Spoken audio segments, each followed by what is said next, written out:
This is the second video in the Creating Your Professional Portfolio series of webcast trainings to support SLCC faculty in their rank, promotion, and tenure evaluation process. This video will provide instruction and strategies to help you gather evidence for your professional portfolio. It will be useful for you to have a copy of the Academic Rank, Promotion, and Tenure Guidelines and Rubric to refer to as you watch this video. Again, feel free to stop the video at any time. Ideally, a faculty member establishes their professional portfolio upon entry into the profession. The SLCC Faculty Rank, Promotion, and Tenure Guidelines encourage this by stating that, through the assistant professorship, faculty will create and then maintain a professional portfolio.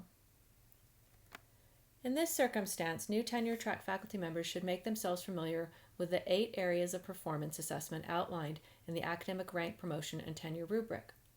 These areas align with the professional responsibilities of every SLCC tenure-track and tenured faculty member.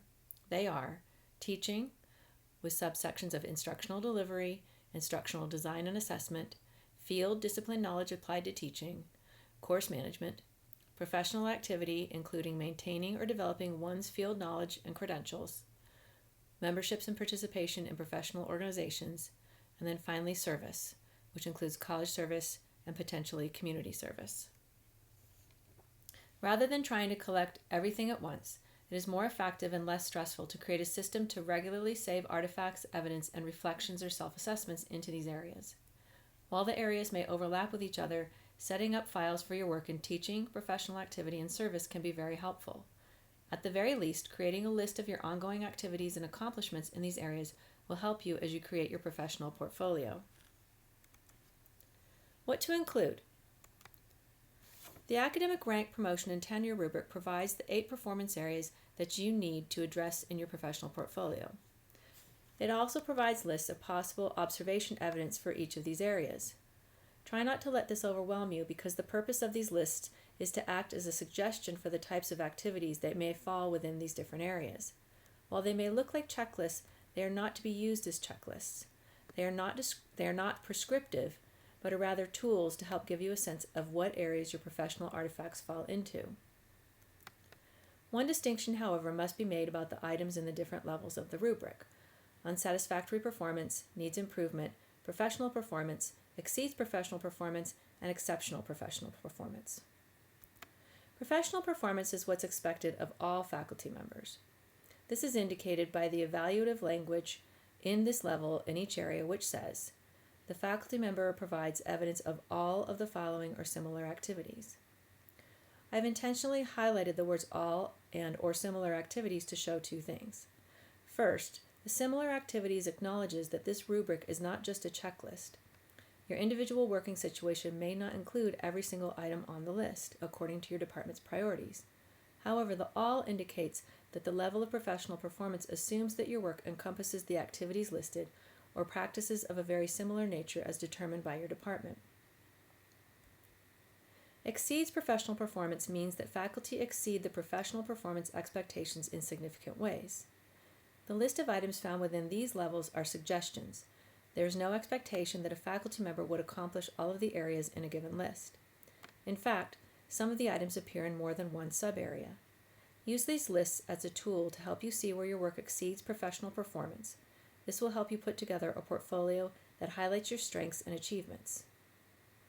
You will probably notice that the exceptional professional performance criteria are, for the most part, more analytic than the other 2. To achieve this level of evaluation, your professional portfolio not only needs to show evidence of such exceptional work, but also needs to explore the relational value of that work to your individual, departmental, and college goals and objectives. We will review this in the next video. Further, be aware that the lists in the rubric do not contain specific examples of evidence or artifact, but rather notes potential activities as distinct items in the different areas. For example, under instructional delivery includes items like promotes an atmosphere of fairness and equity in his or her relationship with students, creates a respectful, inclusive, effective, safe, open, fair, and supportive learning environments for students, implements effective teaching practices that promote learning of the specific course material, and provides competent instruction. Note that these are not examples of evidence that you would include in your portfolio, but are activities for which you need to provide evidence. Therefore, it can be helpful to have a list of actual artifacts that you might use as evidence. The list here was generated from the resources noted in the first video and has been reviewed by Associate Deans at SLCC. A downloadable version of this list can be found on the SLCC Writing Across the College website. However, feel free to pause the video to read through these.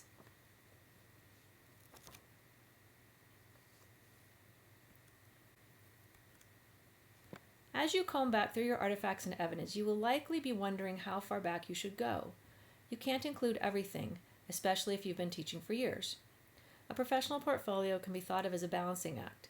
It provides an overall cumulative picture of your professional faculty life, yet it also draws attention to specific components of your current work. Ideally, a professional portfolio is updated every year, and therefore new evidence should be added each year. Older work should be archived as necessary. A good rule of thumb is that your professional portfolio should present a holistic account of your entire career, but also should draw specific attention to the period of time that has elapsed between your most previous review and the current one. This will vary depending on the differing evaluative purposes that your professional portfolio will be used for. For example, a brand new tenure-track faculty member will likely only have 1 year's worth of material in their professional portfolio, though they should also consider including reflection and documentation of their experience previous to their hire at SLCC. A tenure-track faculty member should be sure to include a comprehensive picture of their work at SLCC, drawing from their previous tenure reviews and the goals they set for the current academic year. A faculty member applying for tenure should be sure to document activities and accomplishments over the course of their work during their tenure-track status.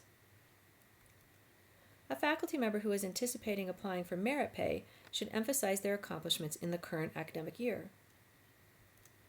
A faculty member who is applying for rank advancement should consider their work during the time period since their previous rank advancement. For tenure-track faculty, this will likely coincide with their tenure decision and advancement to associate professor. For tenured faculty who are applying for full professor, the period of time should be since they were advanced to associate professor.